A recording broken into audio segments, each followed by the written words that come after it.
So good morning, good afternoon, good evening, everyone, and thank you for joining us for today's K4DD webinar on AI and global health, from product development to policy. Over the past few years, artificial intelligence has moved rapidly from concept to implementation across global health. Alongside excitement about the potential, there are increasingly important questions about evidence, safety, governance, data quality, regulation, and what meaningful impact looks like in practice. So today's session is about taking stock of where AI is genuinely shifting the dial in global health. We want to move beyond the abstract discussions of innovation and focus on what it takes to deploy, evaluate, and govern AI-enabled health interventions responsibly and in ways that are grounded in real-world contexts. We're delighted to bring together an excellent group of speakers from research, implementation, funding, policy, and regulation to help us unpack these issues from different perspectives. We'll begin with opening reflections from FCDO, followed by an AI 101. Then we'll hear of a real-world clinical trial case study and have a fireside discussion with the Gates Foundation on what robust evidence generation for AI in health should look like. We'll close with reflections on regulation and governance. Please, throughout this session, do put your questions in the Q&A and we'll come to them throughout the session where they're most relevant. And also to note that this session will be recorded and will be available after this webinar. We're also pleased to launch today the K4DD guide on assessing AI for health programmes. The guide is intended as a practical resource for policymakers, funders, implementers, and programme managers to help users critically assess claims about AI-enabled interventions and ask the right questions about effectiveness, equity, safety, accountability, and value for money. We hope it will support more informed and evidence-based decision-making as AI becomes increasingly embedded within health systems. So we hope to have a balanced and practical conversation today about AI and global health. Thank you for joining us again, and over to Meena Gandhi from FCDO for opening remarks. Thank you. Yeah, thanks so much, Kerry. So my name is Meena Gandhi. I'm the Health Head of Profession at FCDO, and I've worked a lot with K4DD on trying to arrange learning sessions on AI and health for our health advisors. So I'm just gonna introduce where we are with all of this in FCDO. I'll start by talking a bit about what we think is happening now in AI and health, and then why this is important for the UK. So AI in health, I mean, I think we all know, is really advancing rapidly. I went to the World Health Summit regional meeting recently in Nairobi, and it was everywhere. I mean, it was clear that there was a lot going on, and there's numerous examples. And it's already having a transformative effect for surveillance, disease modeling, diagnostics, drug design, clinical decision-making, a whole host of areas. And some things have already been scaled up. For example, the Global Fund has supported AI-powered TB diagnostics in 22 countries. Some low-middle-income countries may leapfrog the challenges faced by health systems that were established before AI, but progress is uneven. And the main barrier is not technology, but integration into national health systems or scale beyond vertical programs. There are some severe structural gaps in terms of limited supporting infrastructure, and there is a lot of infrastructure needed for AI to sustain AI. Data in local languages and context. 60% of AI tools are trained on data sets from high-income countries, for example, and a skilled workforce. Someone pointed out to me at that conference that health professionals are not tech professionals, and that is a barrier. So there's issues with the workforce.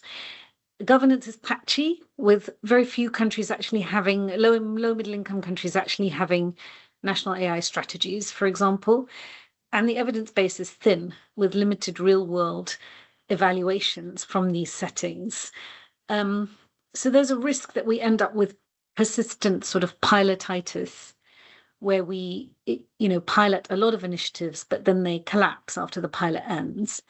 And perhaps more importantly, there is a risk of widening health inequalities rather than closing them, especially for marginalized groups and populations affected by crisis.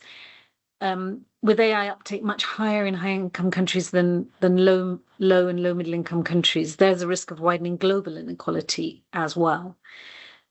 So why does all this matter to the UK? The UK is committed to international cooperation to ensure tech, including AI, is developed in ways that are open, equitable, responsible, inclusive, and sustainable. And this is outlined in our digital development strategy that runs to 2030. And we advocate for responsible AI governance. The UK's AI Safety Summit in 2023 helped establish this global conversation. We have a thriving domestic life sciences sector that can contribute globally to the rollout of AI in health. And we recognize that AI in health has the potential to really support progress towards SDG 3, to tackle some intractable problems, including, for example, those of health security, which affect us all, for example, strengthening epidemic preparedness. At the moment, our core vehicle for advancing responsible, locally led AI is the AI for Development Programme, which is a major partnership with Canada's IDRC and other international donors. AI4D, as it's called, aims to create responsible AI ecosystems that empower people and avoid countries being left behind. And it has a strong emphasis on strengthening local capability in responsible AI policy and strategy, skills, data, innovation, scaling, and evaluation. For example, under this program, we have supported the new Masakani African Languages Hub, which is a major effort to make AI work in more than 40 African languages. We're investing in Africa's first dedicated public sector AI computer cluster at the University of Cape Town, which is a new hub that will allow African researchers the computing power to build and train models locally. And we've launched the Asia AI for Development Observatory, which is a new network to support responsible AI governance. In health, AI4D funding aims to strengthen health systems to improve SRH, sexual reproductive health, and maternal health, and support epidemic preparedness and response. An example is Prompts, that enables women to gain information on seeking timely care in pregnancy and has already empowered nearly 3 million Kenyan mothers with life-saving information via SMS. FCDO is also supporting deployment of AI in the UK. For example, during our annual UK-India Health Tech Accelerator Programme this year, we're supporting leading Indian innovators to work towards providing products for the NHS. So there's a lot going on. And in summary, this is an important agenda for FCDO and a lot is happening, even if at an early stage. We think AI in health is no longer a question of how to innovate, but it is a question of how to ensure the systems, governance, and people are ready to use it responsibly at scale without widening inequalities. The discussions today, I'm really looking forward to hearing the discussions today, listening and learning, and the guide that has been developed, I hope will be useful to all of us. So with that, I will hand over back to Kerry, I think, for the actual seminar to begin. Thanks so much, Mina. That was great. So over to Howie now to give us our AI 101 to get us all up to speed. Thank you, everyone. Thank you for having me. My name is Hawinat. I am a senior product manager at Audere Africa, based in Ethiopia. So today we'll go through some of the concepts of AI, how we've leveraged AI as an example. I'll share a bit more on in detail. I hope you all can see my screen just to confirm. Yes, we can. Thank you. Perfect.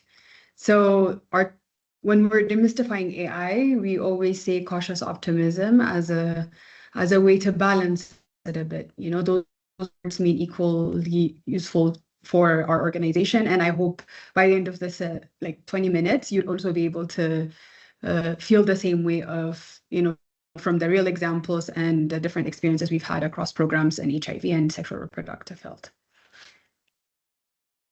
Let me just do a brief introduction of my organization. Audere Africa is a nonprofit. It's co-headquartered in Joburg and Seattle. And it was founded with a catalytic funding from the Gates Foundation to develop innovative digital technologies that advance health quality. And most of the team that we're currently implementing across like our AI product design and clinician teams are all based in Africa or sub-Saharan Africa. And we partner with organizations across different sectors of researchers, universities, implementers, and co-design everything with, the community itself.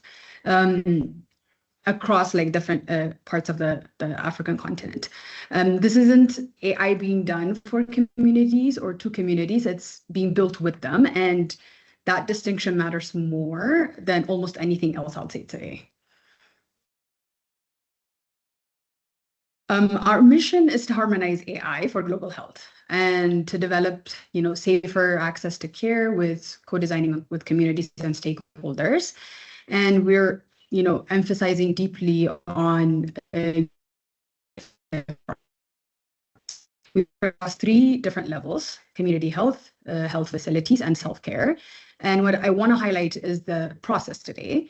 We start by co-designing with communities to understand their real problems. And then we evaluate and source from what is out there. If it's not there, or what is there is not sufficient as per what Mina was saying, the content or the technology or the data set leverage does not include the communities that we serve, then we build it. But that's an important decision as AI solutions are complex to develop and to maintain over time as well. So you need to make that decision. It's not an easy decision to make. The cycle of co-designing, evaluating, building, and monitoring is what responsible AI is in the global health. So before we get into the details of what AI is or isn't, I want to start somewhere a bit more fundamental, which is trust. And trust is one of the most important elements in a human relationship. It's built slowly through consistency, transparency, and reliability, and it's lost fast as well. So that's as true for AI systems in a similar way that people, experience trust. So before I tell you anything about AI, I want to know where the room stands. So if you have your phones out or you're using your computers, start a new tab and let's go through a quick exercise. I want to talk about what we trust humans to do and what we trust, AIs to do. So if you're able to see my screen, you can, use the link or the number in slido.com or scan a QR code here. And I'll give you like maybe half a minute because we have 2 questions I want us to explore before we start. Scan this barcode and then start responding on like what you only trust humans to do. Let's start with that.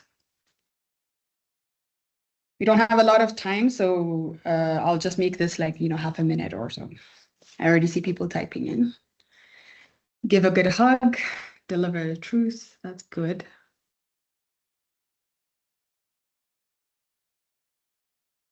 Emotional reasoning, make final decisions. Make life or death decisions, very important. Empathy, nursing. Honesty has come up a few more times here. Empathy also. I like the give a good hug one. I don't think AI can do that yet. Decision making is like coming up more.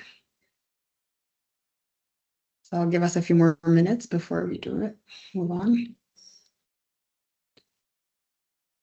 Raise a child, provide balanced diagnosis, eye contact.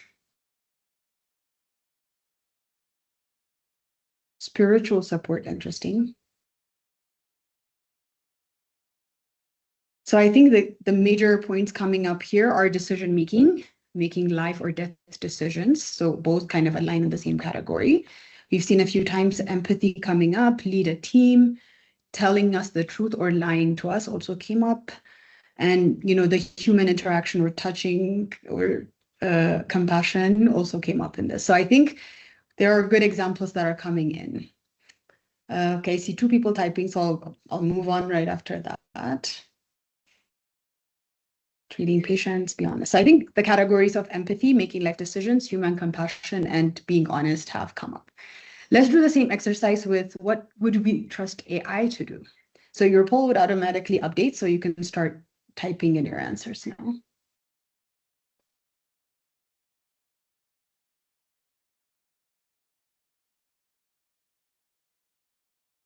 Analysis, okay.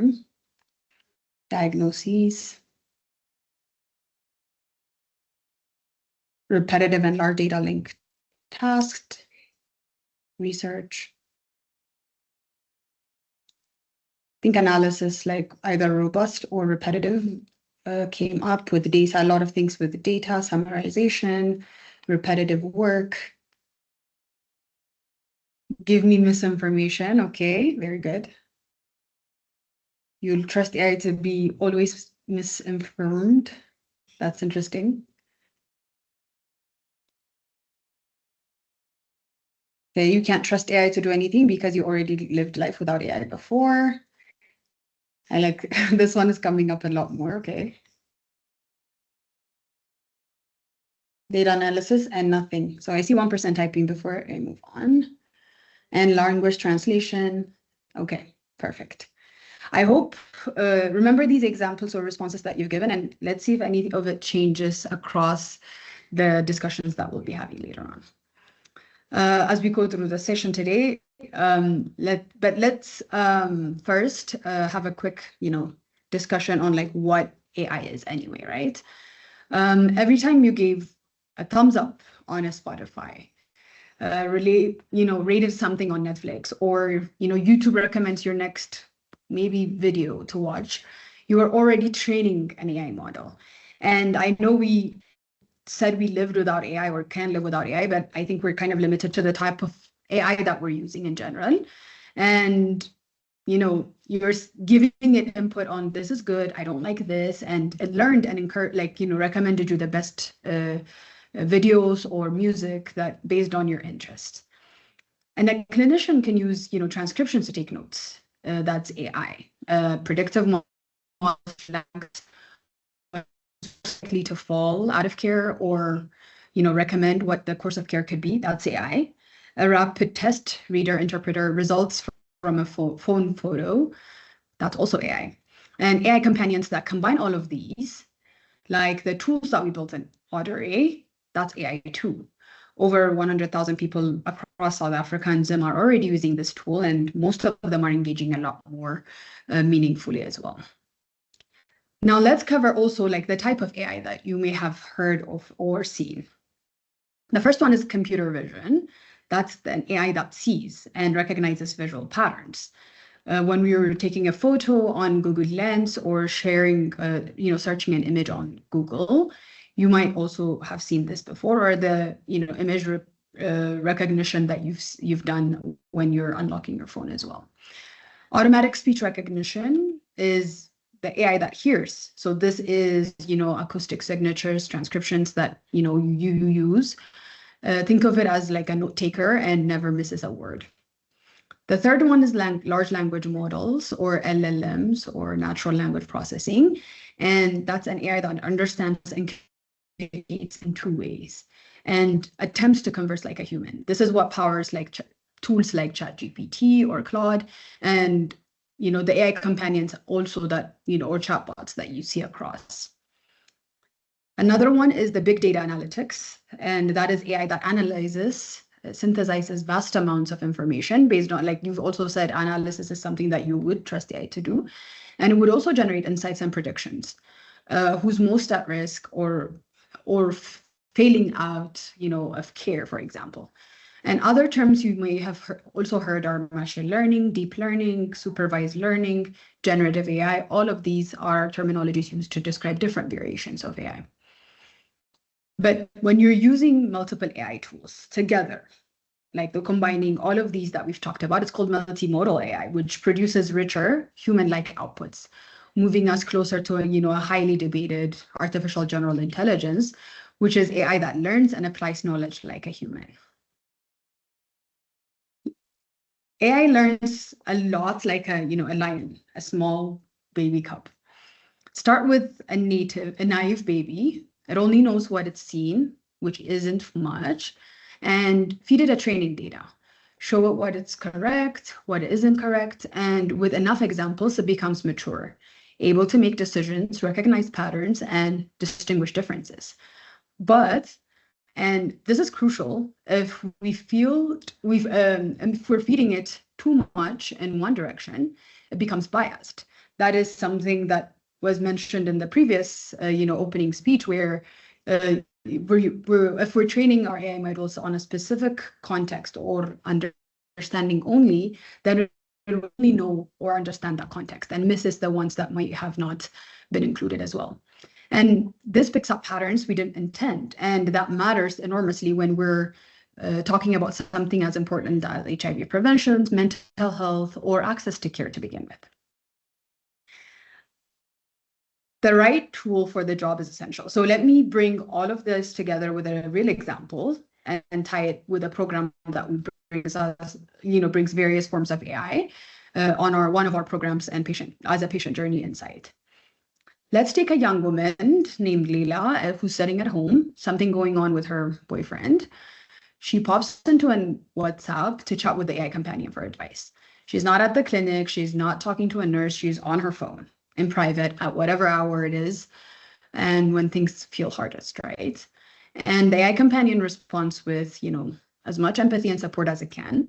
But while this is happening, in the background, the language model is extracting information about Leila's vulnerability, maybe to HIV, from the conversations she's been having, and kind of flags her HIV risk flags, right? So factors and her situations at home, then get sent to the real-time and risk scoring service that we have.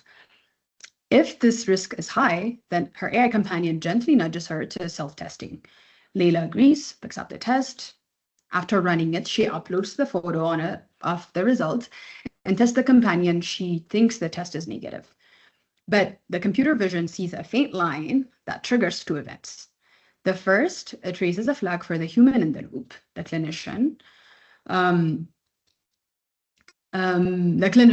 And two, the AI companion encourages Leila to chat with a clinician about her results. This is very important because per local guidelines, self-testing is for screening only. It's not for diagnosis, right? And the AI models running in tandem at each step of the journey and leveraging insights to drive workflows automatically and nudging Leila towards a step to stay healthy and flag when clinicians need to get involved as well. So we'll talk a bit more on these as like some of the additional things that we'll explore. If we want Leila to trust this AI companion, though, the clinician to trust the signals they are seeing, and the Ministry of Health to have confidence that the system is safe, what should we focus on? I'll touch on some of this most important pillars that we also consider at Audere as a guide for work. The first thing is explainability or transparency in how the model works. Can you understand how the model made the decision? That is very important. Second is same input being provided should always provide the same output every time, non-negotiable for health specifically.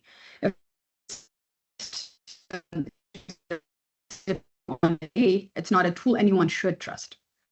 The third one is observability, or the ability to measure the correctness by analyzing, the states which the inputs and the outputs are.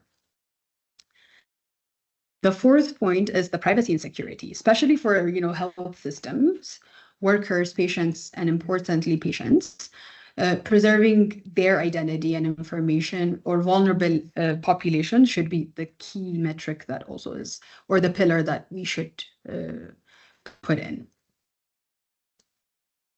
Another point is the bias mitigation, ensuring the training and the validating data is representative of the population and making sure that the right data for the problem you are solving for is there.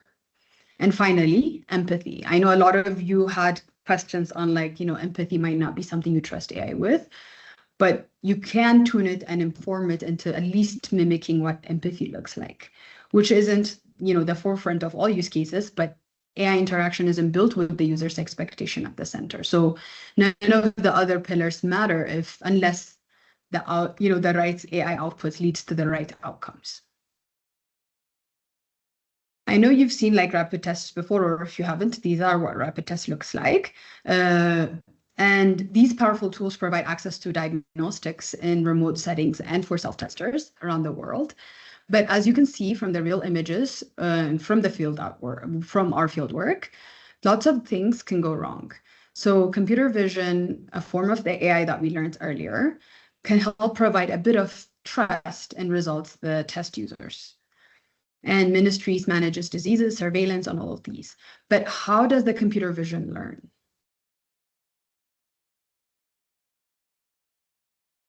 Let me also tie it to the trust pillars and see like how we're doing it. The models are trained on images of tests activated and captured by the local experts. For example, in the geographies that we work in, South Africa, Zimbabwe, real images from the field and synthetic data augment the models to mitigate bias in the data. We also ensure that personal information is not included in training or validating data, and models are, more static and do not automatically adjust in real time. When a computer vision model reads a rapid diagnostic test image, it returns the lines identified and flags images quality issues in real time and for explainability. So you'd always have a reasoning as to why it thinks that it's positive or negative, because it would return the data of like, this is the line I'm seeing. Results are 100% reproducible, and accuracy is verified pre-launch and monitored over time to prevent, the drift. And empathy is infused into the user's experience within the AI companions. The AI tools are integrated into the products to guide, the workflow. Similarly with the nudges and triggering events of maybe accessing nurse. Another component of I want to dig a bit deeper into is, let me show you what this looks like at scale. We have 3 programs that share one infrastructure. One example is like the Self-Cav in South Africa, focused on youth people covering HIV, sexual reproductive health, and mental health, and GBV support through WhatsApp. And that was a huge learning for us.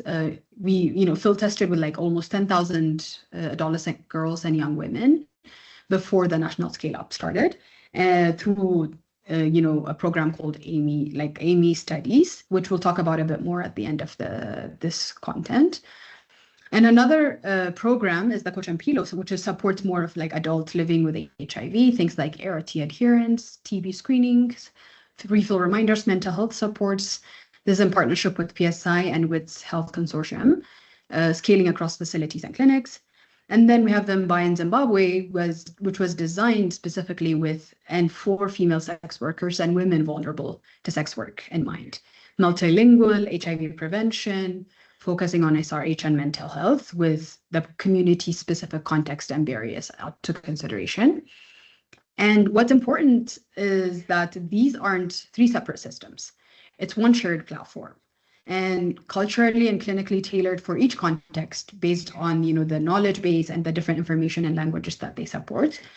And it's not limited to a specific AI vendor, as like, the different features of the AI self-care platform might require different skill sets that AI tools can provide as well. So we don't need to rebuild from scratch when you're like crossing a new border. Features built for one program are customizable across all. So let's bring this back to the daily life and, the time before the questions that come in later on. So if we want AI to add value, it needs to be trained for the job, right? And not, lead us astray. Let me show 3 areas where we see AI playing a major role in HIV. The first one is efficiency. Most of you have said a lot of like repetitive tasks need to be, you trust AI with, but AI handling these mundane repetitive tasks predicting which clients are more vulnerable, automating testing reminders, helping a busy telehealth clinician to prioritize who to see first. This is AI buying, back in time for their work. The second one is personalization. And this is where it kind of gets exciting, Look at the example, someone asking a question they'd never asked a nurse. And the AI response was accurate, trusted information in the context of their life. There's no judgment, no waiting rooms, no appointments needed. In the context, and that's not replacing, the nurse, right? That's reaching someone the clinic never would have. This is one of the examples from our program in Coach and Pilo, built with the PSI team, as I mentioned earlier, and there are 71,000 adults are currently using it.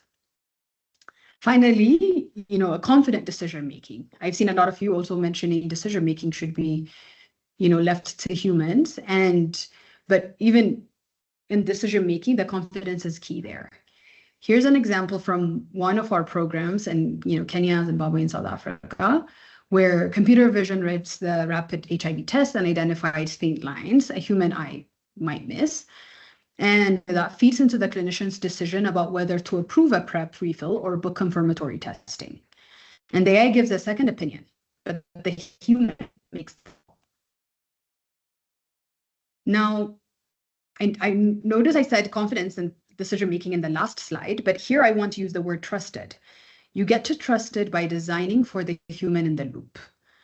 Before any technology decision, you have to understand everyone who will use the solution.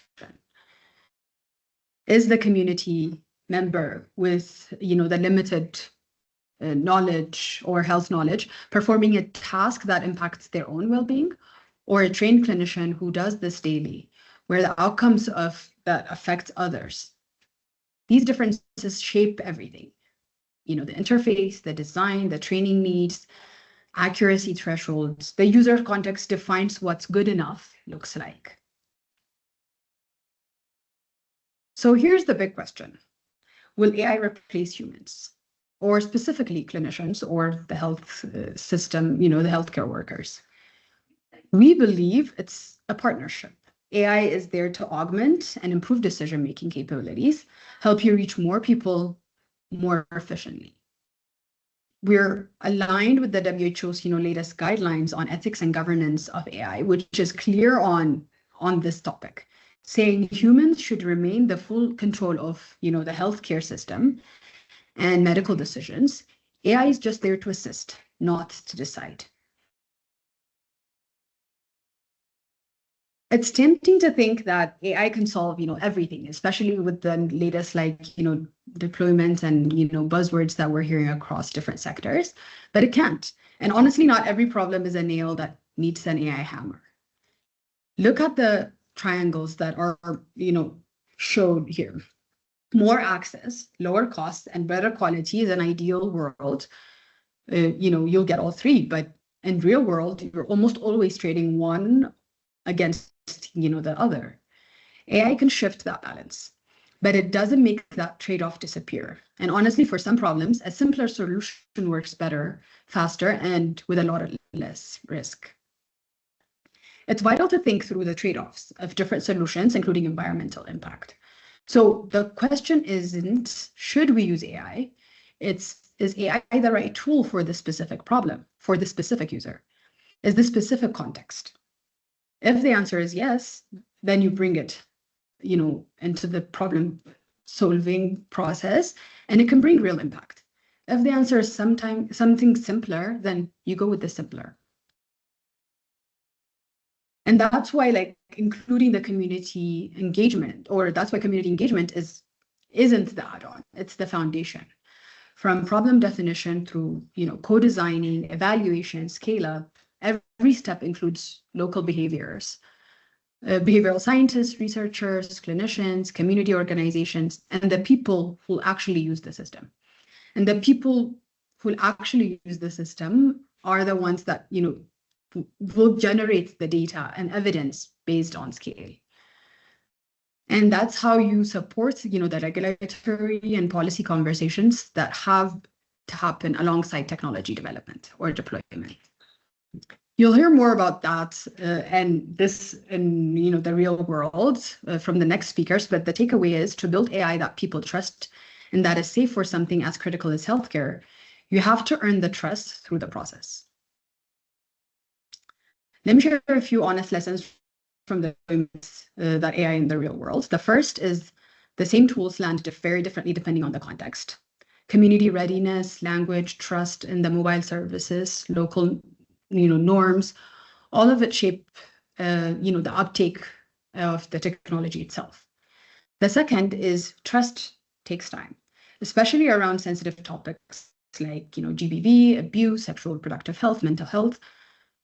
One example I want to share is in one of our Amy studies is that one of the users, she was thinking about ending her life, but she didn't share that information in the first interaction. But in the third, the clinician, was able to support her.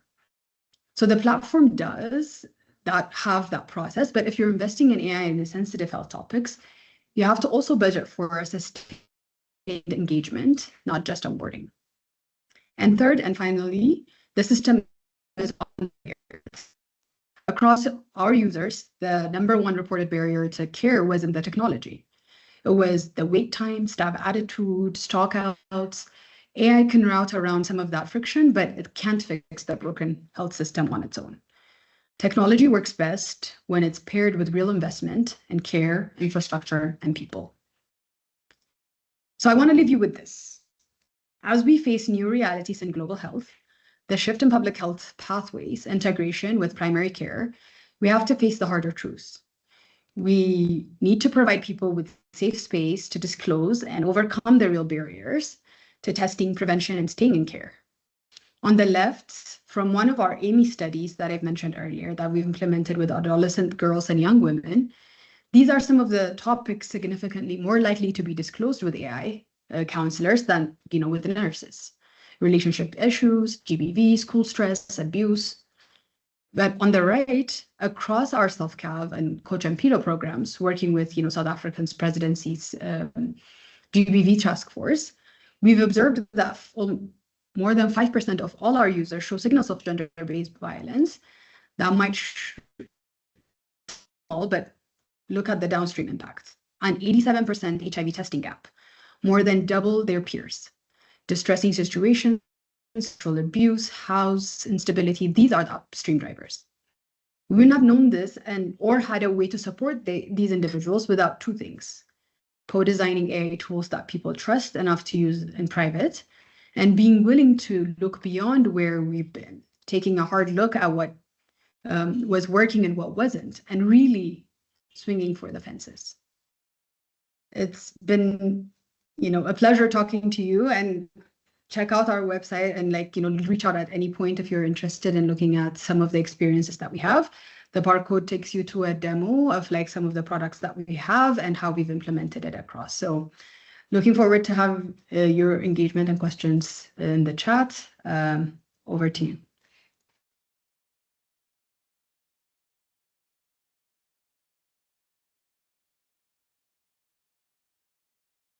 Thanks so much. That was a really great AI 101, and hopefully we're now up to speed. So we'll move on to our next session, which will be hosted by Melissa.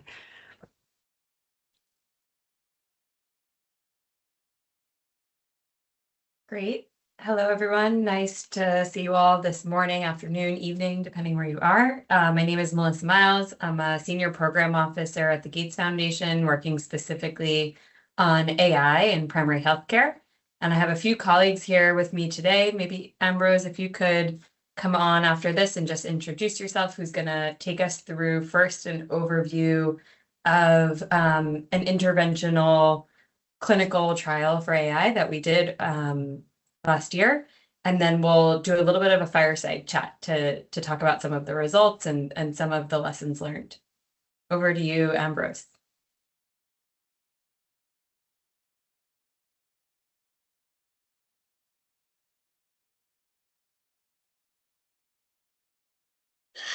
Thank you, Melissa, and good morning, good afternoon, good evening to you all. First of all, thank you to the organizers for this opportunity to share some of the work which I've been privileged to be part of alongside Melissa and a number of several other brilliant colleagues. My name is Ambrose Agweyu. I'm a pediatrician and a clinical trialist based in Kenya at the Kemri Wellcome Trust Research Program, also affiliated with the London School of Hygiene. And I'll be sharing with you very quickly some of the learnings we gained from a trial where we had an opportunity to test out an AI-enabled clinical decision support system in primary care. But before that, maybe just framing the problem more broadly, I think systems globally are grappling with this quality gap where inadequate staffing fuels inconsistent care, resulting in poor clinical outcomes within healthcare settings. On the left, you can see a figure from a survey that was conducted within the Kenyan health system, benchmarking our health workforce against and you can see a huge deficiency in health workers across cadres. And then this translates to quality of care. So on the right, you can see a composite index of quality that is reflected nationally and within levels of care. And what's clear here is, one, that there is a huge gap in quality of care. So only 60% or so of patients receive quality care based on this composite index. And that estimate really masks disparities across levels of care, with primary care suffering the most. And so everyone is talking about AI and its role in healthcare. And for us, in the context of this work, we were concerned about two primary issues with AI in healthcare. So one, safety, and the second one, bias, which has been touched on by Howie and Mina in their talks, and particularly in our context in sub-Saharan Africa. I think Howie highlighted this bias in terms of the training data for most of these AI models being derived from high-income contexts, which might not necessarily apply in low-income contexts like Kenya. And so we conducted this trial in 16 health facilities, primary care health facilities run by a network of called Penda Health, a social enterprise that runs primary care facilities within Nairobi and its environs.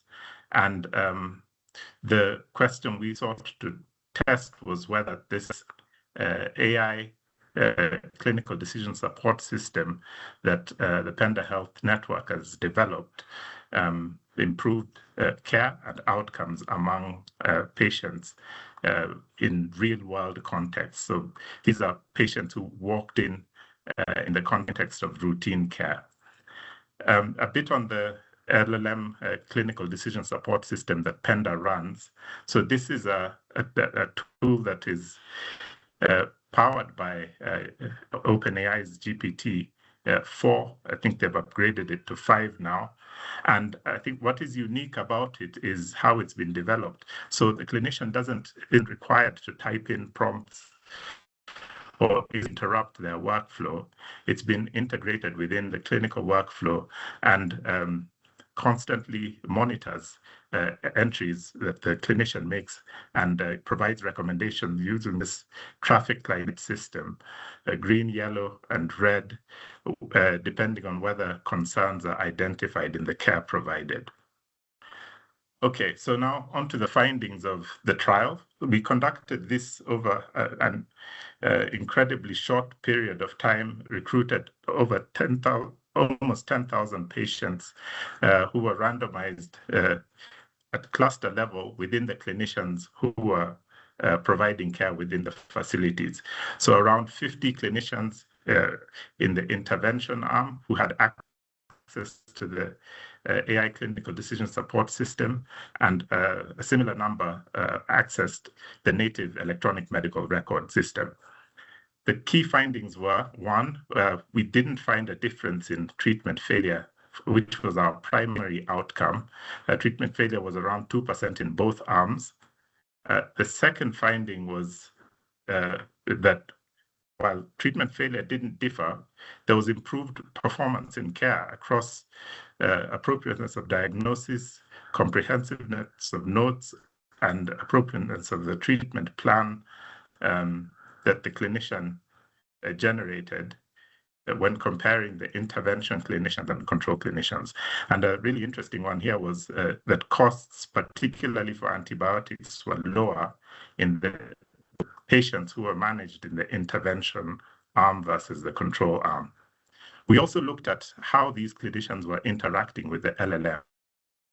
And the figure on the right illustrates the expert adjudicated assessment of the LLM advice in terms of quality, so high, acceptable, neutral, somewhat unsafe, or unsafe. The second level of this Sankey diagram shows whether clinicians adhered to this advice from the LLMs. And what's clear here is that there was a wide variation in how clinicians interacted with the evidence or the advice from the LLMs, with many either choosing to adopt or disregard the advice. And then at the end, you can see whether this expert panel that adjudicated these decisions deemed the decision of a clinician to be appropriate. The other thing which we looked at was how clinicians interact with the LLM over time in terms of the generation of red, yellow, and green flags from the system.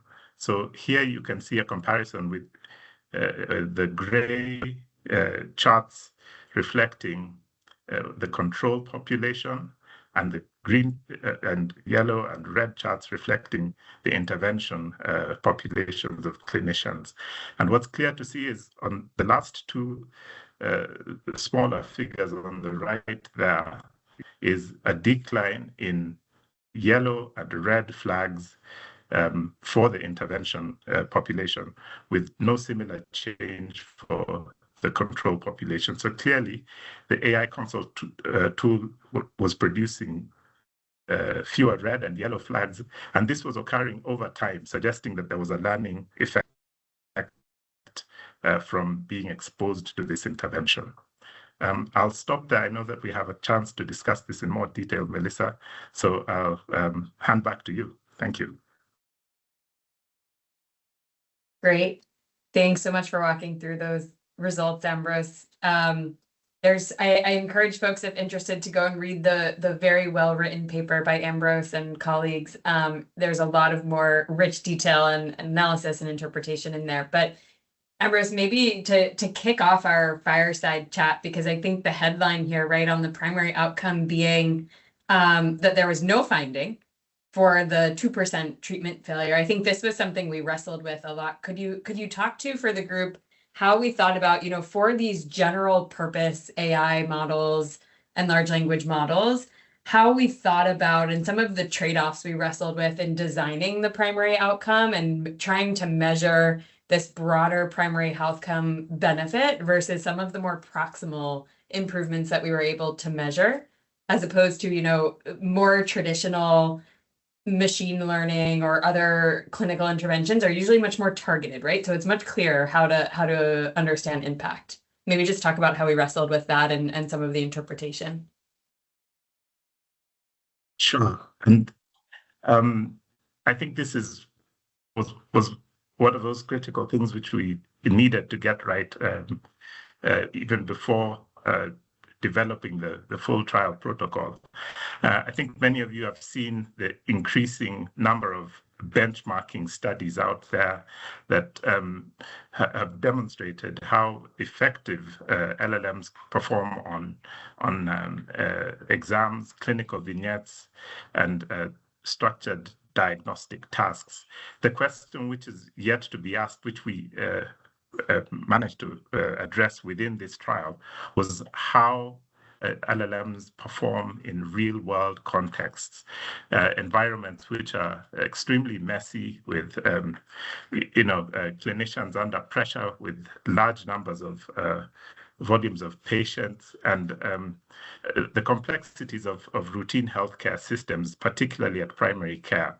So we wanted an outcome that was meaningful to decision makers, particularly those who would be investing in healthcare systems. So treatment failure seemed appropriate in this case, since it is a patient-facing outcome in the context of routine care, but it comes with its caveats. And you saw the fact that the result which we had in this trial, where no difference was observed between the two treatment arms. I think that there's a nuance within that, in the messiness of routine care and how challenging it is to demonstrate a clinical improvement, particularly primary care, where you have this large group of undifferentiated patients, and many of whom have symptoms that resolve on their own. So an outcome that is clinically relevant becomes extremely challenging to achieve unless you have enormous numbers of patients. And we grappled with this. Should we look at a rare clinical outcome that is more useful in terms of demonstrating clinical effect, like mortality or hospitalization? The cost of that is you'd have to 10x your sample size. And Melissa, I'm not sure you had, your pockets are deep, but I'm not sure they'd be deep enough to pay for trials of hundreds of thousands of patients to test important questions like this. Great. Yeah, it's a tricky one that we wrestled with on lots of different dimensions, and that tie between both the more distal impact outcomes versus the more proximal things we're able to measure, like improvement in adherence to guidelines or things like that.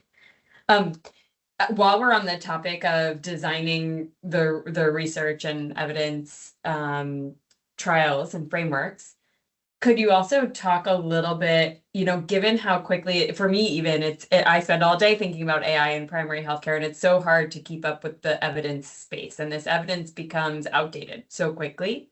Can you talk a little bit about how we might think about, what you've learned from this process, how we think about more rapid or embedded types of evaluations that are meaningful for implementation as the field of AI and evidence is moving so rapidly? Yeah, this is one I really struggled with, Melissa. I'm used to conducting research studies that take. So I think there's a bit of a lag. Can you hear me? Yeah, I hear you well. Okay, sorry about that. Yeah, this challenge of generating high quality evidence that informs decision making in the context of a framework, the traditional research framework, which relies on or is structured around very lengthy cycles from obtaining the resources to conduct the research, to designing the work, getting approvals, to the engagement work that would be required to conduct the work in the context where it would be done, conducting the actual research, analysis, writing, dissemination, it's just not structured for this kind of this field where the evidence is evolving so rapidly. We did this work, Melissa, you'll remember, we conducted all this within a year, which is remarkable. 10,000 patients recruited, data analyzed and reported within a year. But even then, the analysis was based on the intervention was founded on a model which is considered ancient now by today's standards. So I think what we need is platforms that continuously generate evidence and report it, perhaps not within your conventional, peer-reviewed journals, but platforms that allow for continuous sharing and updating of evidence that are embedded within health systems. And I think that last part is perhaps the most critical one, because what you want is to conduct this research in an environment where the stakeholders, including and particularly the users, trust the work that is being generated and are happy for this continuous learning to be taking place within their routine work environments. That's great. Yeah, and Ambrose, we're thinking very deeply, I know, about, forward-looking, what are the more routine ways that these things and interventions can be both evaluated, assessed, and continuously monitored. Especially, as with a generative AI system, you change the prompt slightly, you may have a totally different set of outputs or than your initial testing or what you expected. Maybe related to that, I think something that we saw too in some of the rounds of iteration that happened before we conducted the trial was that the AI tools, depending on, how they're implemented, can affect decisions in ways that are hard to immediately observe unless you're really monitoring those things. Can you talk about, along with like the tools or platforms needed, how we thought about safety, ethics, oversight, how we monitored that during the trial, and even post-trial period, how to think about what are the sorts of safeguards that feel most important in an implementation setting?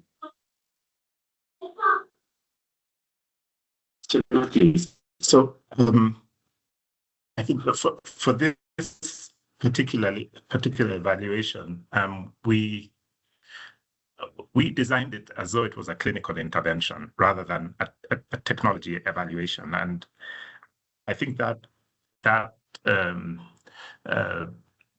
brought us a lot of mileage with stakeholders. The fact that this was being conducted within the rigorous framework of a clinical trial.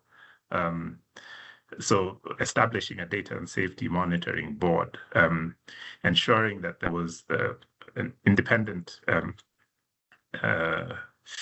monitoring team, an endpoint evaluation process, adjudication by individuals who are blind to the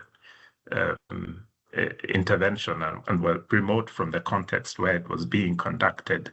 That kind of oversight, I think it is critical in the context of evaluating these emerging technologies. And I say this because I think many evaluations are being designed out there for products like this. And there's a huge risk that evaluations that are done inappropriately can erode the trust from stakeholders and really set us back in terms of the progress towards establishing the kind of governance frameworks that would allow us to drive forward research and evidence within this new field. So it's important that it's done within a very structured oversight framework, which I think is already there in the context of clinical trials. So borrowing from those methods that have been time tested and which policy and stakeholders are already familiar with is what we adopted, and perhaps a recommendation for others moving forward.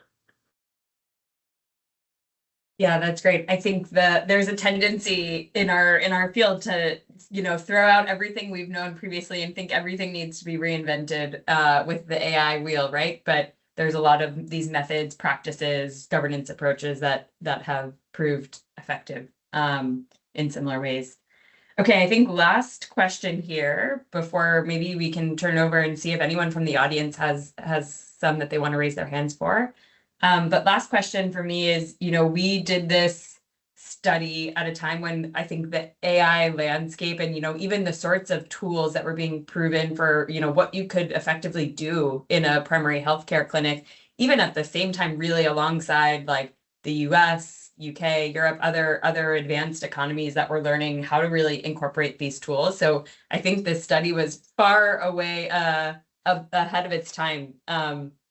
In a very unbiased perspective, but could you talk a little about, at the same time, right, it was done in a set of, you explained a handful of clinics, a private clinical network, different, right, than the constraints, the realities, even the infrastructure that exists in the public health system in Kenya and many other countries. And can you just talk a little bit about, based on what we learned, both on the potential impact of this tool, of the approach for how we implement and study. Can you talk a little bit about some of the lessons for, as others might think about implementing in more routine health systems in sub-Saharan Africa? What are some of the biggest lessons? Where would you start? Great question. I think that you're absolutely right in highlighting the difference between the context where this work was conducted and the wider health system in Kenya and other similar contexts. So what struck me was just how much Penda had invested in the infrastructure and processes that would enable this AI consult, this clinical decision support system to run effectively. It would be naive to think that you could replicate this evidence in our public hospital. And this is critical at this point because a lot of governments, including particularly I'm very familiar with the Kenyan context where there's a huge drive from government to invest in digitizing of health services, and alongside this layering on AI tools, that should be approached cautiously, and just learning from the background work that Penda put into establish this platform. Investing in an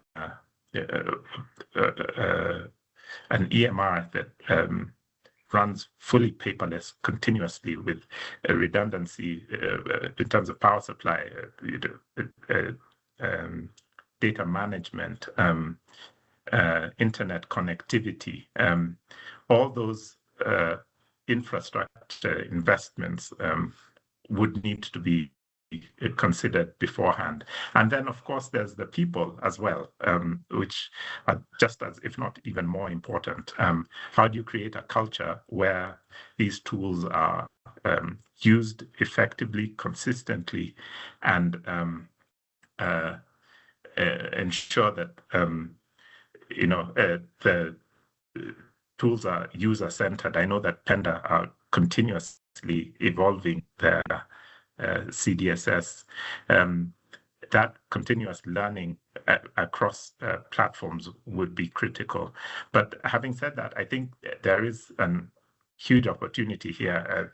I don't think you have to model it to mirror what Penda have. I think there will be iterations that vary in many ways. And I think the richness of that diversity is what will drive learning and further improvement over time. Yeah, absolutely. Great point, Ambrose. Okay, on that one, I think we'll wrap it up and we might have time for 1 or 2 questions if folks have from the audience. And I see one hand up. I can't see the name, but please do come off mute and voice your question. All right, thanks, Melissa, and thanks so much, Ambrose, for the good presentation. For your paper that you had worked on, I went through the abstract some times ago, and what is quite interesting is that clinicians, in this case, get towards more harmful recommendations. My question is, was there like some qualitative engagement with them to find out what could be responsible for those? Because this is quite interesting, as unlike more general AI enterprise solutions where people are more dependent on the AI recommendations. We are seeing the reverse here.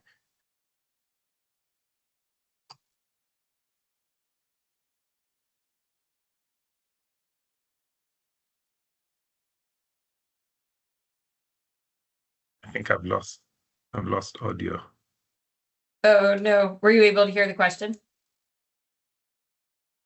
I think I missed the second half.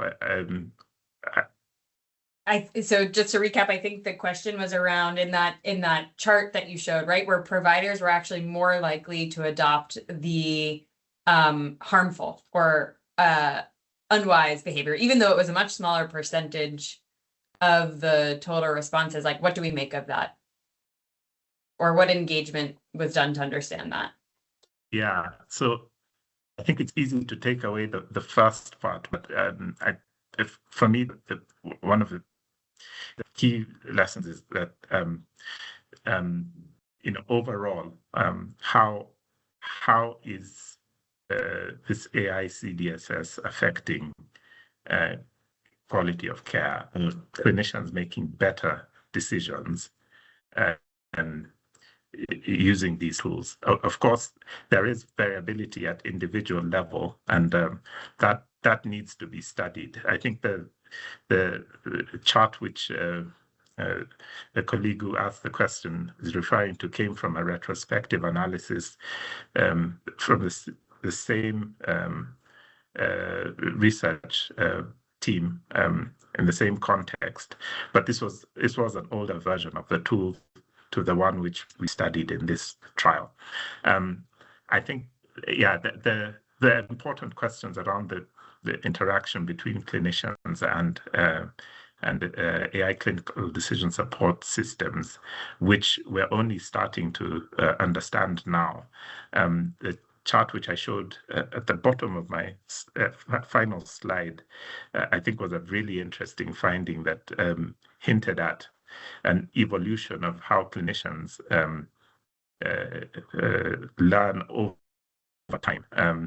There are other questions around, what would happen, and especially in contexts like ours, where there is a real risk that these systems might fail. So what happens if you withdraw these systems? And all those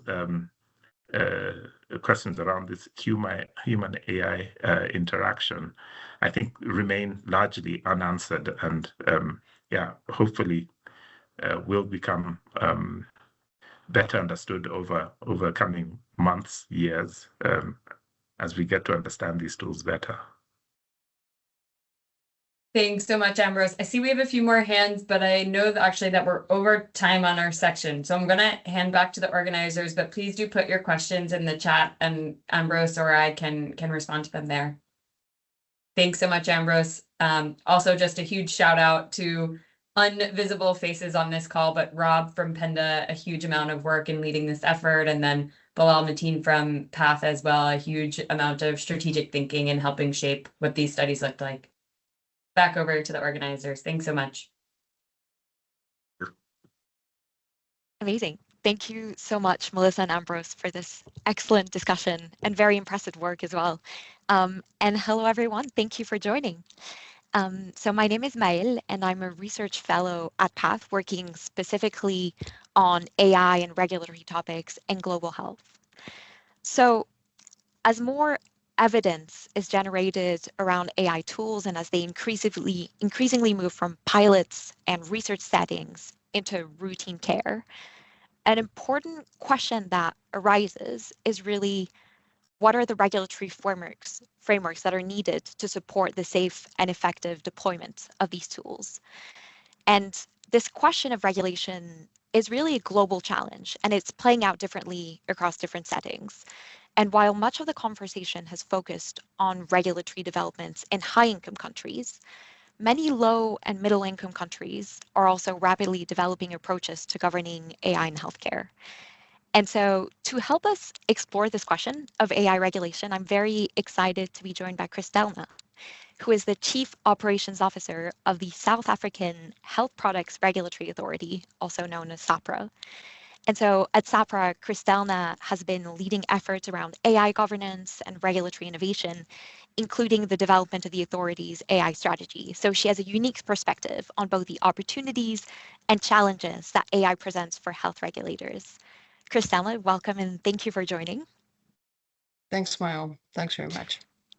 So I want to start off our discussion by really setting the foundations around AI regulation. And so my first question may at first seem simple, but really, is AI something that we regulate currently in the healthcare system? And if so, what are the main drivers of AI regulation today? So I think the short answer is yes. But if I can give you then the long answer, because I don't want this to be misleading, is that we don't regulate AI as a technology, but we do regulate its intended use. So the IMDRF framework has deliberately stayed technology neutral. So software intended to diagnose, treat, monitor, or then aid clinical decision making is considered software as a medical device. And of course, AI as a medical device is then a subset of that. So there are some substantial frameworks that already exist. So as I've mentioned, the IMDRF's software as a medical device risk categorization supports this. Then also the US FDA, Health Canada, and also the MHRA's good machine learning practice guiding principles is another reference. And then we also have US FDA's predetermined change control plan for adaptive AI. And then a very nice reference that we're also looking and pulling into our own governance frameworks is the EU's AI Act that's layered onto medical devices and IVDs. So the only thing is, of course, Gen AI slightly complicates this classification because you might find that you've got a wellness chatbot that can pivot from a chatbot into symptoms triage, and that kind of crosses over into the regulated territory. It's prompt level pivoting instead of intended use as a genuine new problem that regulators have to deal with. So for us, I think, patient safety logic is unambiguous. Trust and uptake, I mean, as we've mentioned earlier in the webinar, that depends on credible oversight. But I think the challenge and the thing that keeps us up is that innovation and the innovation cycle, at this point, it generally outpaces the regulatory cycle. And I think for generative AI as well, we have some classification ambiguity and also some arbitrage risk that comes about. And I think for NRAs, a key issue is the capacity within the NRAs to actually substantively assess AI. And that I think is also quite uneven globally and even on the continent of Africa. Great, thank you. So you touched on a few topics. So the NRA's, the National Regulatory Authority's capacity, generative AI. I want to follow up on the point around generative AI. Could you tell us a bit more about specifically what is hard to regulate about generative AI? What are those issues that you're seeing? So I would say there's three things that really makes Gen AI uniquely difficult for our existing regulatory toolkits. And I think the first one is non-determinism. So, your traditional medical device validation rests on demonstrating reproducibility of a specified behavior. So you can test against specifications and show it performs the same way every time. And this is where Gen AI breaks that assumption. So you often find that the same input can actually yield different outputs. And our entire validation paradigm is actually engineered around determinism. I think the second thing is democratization of development. So we've seen that the barrier to building healthcare AI products has collapsed. Many entrants come from consumer tech or startup backgrounds, and they generally don't have as much regulatory DNA or frameworks. So there's no quality management system experience, and they have limited understanding of design controls, or then very importantly, post-marketing surveillance. And the third one I would say is SOUP. So software of unknown provenance. And this concept where we have then software components that's incorporated into medical device that the manufacturer didn't develop themselves and over which they have very limited visibility, typically commercial off-the-shelf or open source solutions. And the manufacturer remains responsible for the soup's behavior, but doesn't actually control it.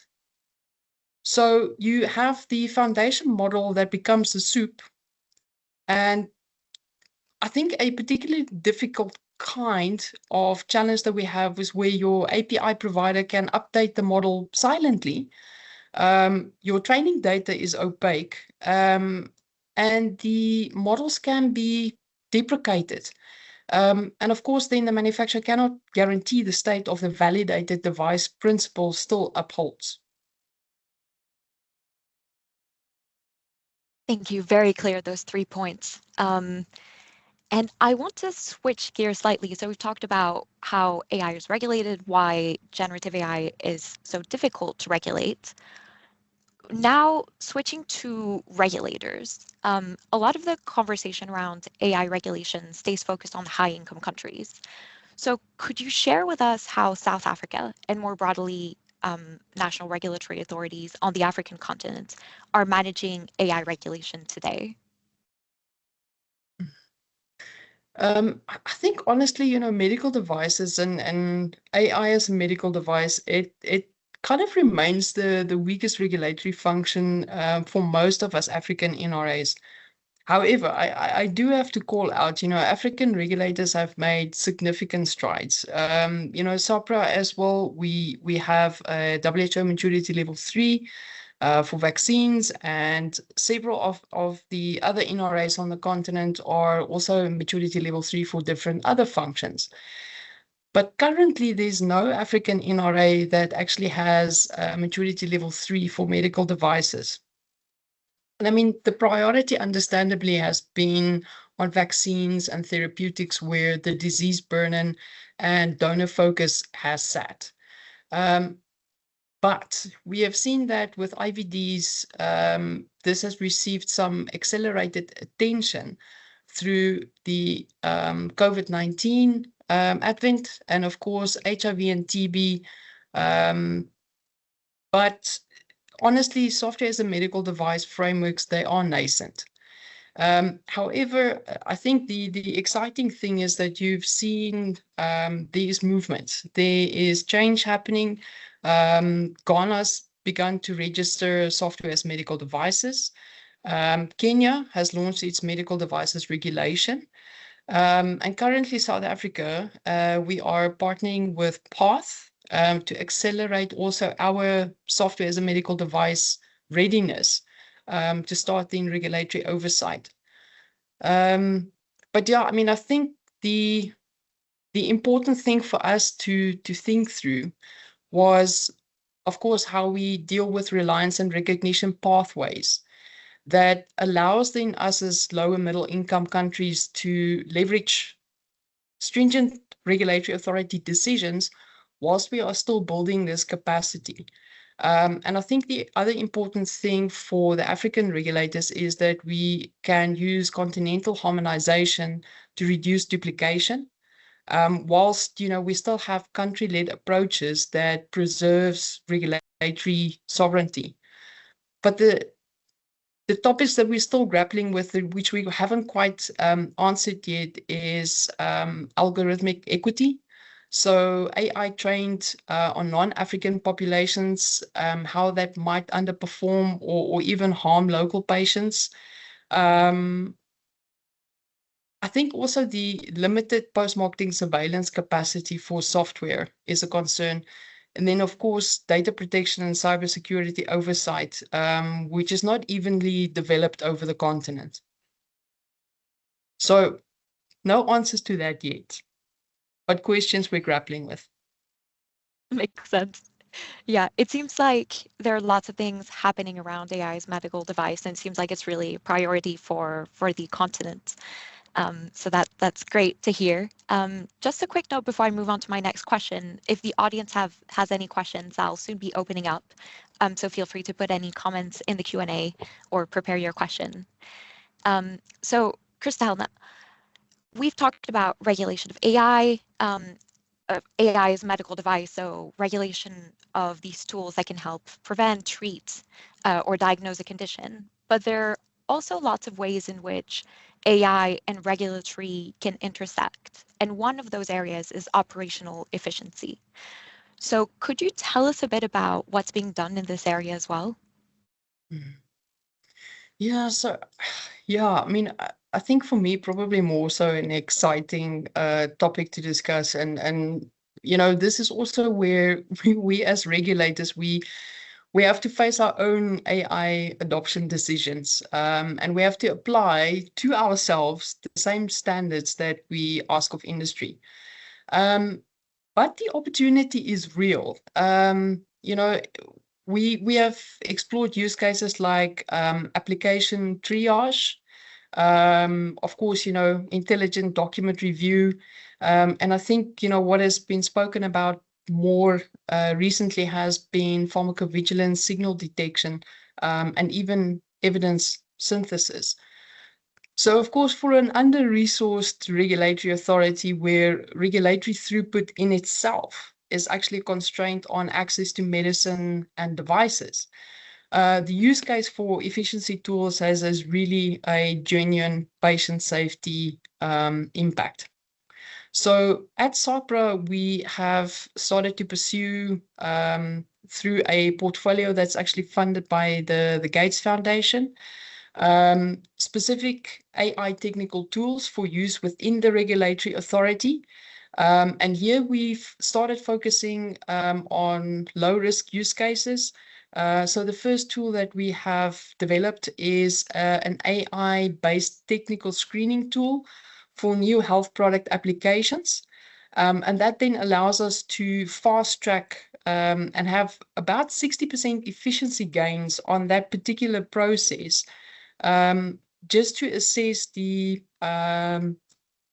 correctness and the content of a health product application for new health product registrations.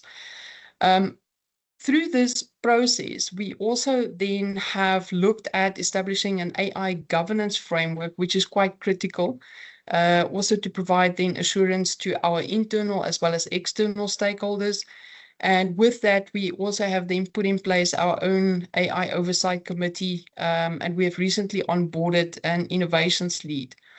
So the tool is also going through a structured validation program, where we then also deal with issues such as bias testing, the human in the lead or human in the loop. I'm not quite sure. I think that semantic difference is quite important. So for SAHPRA, the human in the lead controls, the explainability, and obviously the audit trails, as I said, to ensure that we have this assurance framework that supports us deploying this tool and other tools. But yeah, I mean, I think the efficiency gains from implementing just this first tool has been quite astonishing. We have reduced, I think, the number of days for applications that has typically been in that technical screening process from 187 days down to 23. So it's huge. Very impressive. And so to wrap up that question, if you had to place a bet on where AI is going to have the most value, would it be then on the speed, consistency, or capacity? Yeah, actually, you know, we were aiming for the trifecta, because we have seen interesting through this proof of concepts that we've done is you don't only just have an efficiency gain in terms of, you know, it's speeding up the process. We've actually seen it improve the consistency of decision making as well as the quality of the decisions that get made by our assessors. Because often we have found that, you know, I want to say that slight variability in terms of how people interpret the guidelines or have a different approach to the review, it has resulted in some inconsistency. And with the support of your AI assistant, you know, it elevates and brings to the evaluator the critical information in a consistent way, and therefore our consistency on the decision making has significantly improved. And of course, that is great for stakeholder engagement because we have happier applicants because they have quicker turnaround times, and we are consistent in the quality of our decisions that we are able to communicate. Amazing. So aiming for the 3. Yes. I think we're running out of time. We have to leave a bit of time for the closing remarks. Kristalina, thank you so much. This has been a great discussion, and I will then hand off to Bilal. Perfect. I think it's me. So just to signpost that there are some questions in the Q&A, and I'm not sure if you're able to answer those. I know we've run out of time, so if you're able to pop in there and respond to some of those, and thank you to the speakers that have already been able to access those. So just to say thank you to all the speakers today for joining us. We hope you've enjoyed this session, and a very big thank you to Bilal Mateen for organising everybody in this webinar, and to also co-authoring the guidelines with Tariq Kukar, who has that have been launched today, and we hope those are going to be useful going forward. So thank you everybody for joining today. The webinar has been recorded and will be available after this session if you'd like to watch again or share with colleagues. Thanks and bye for now.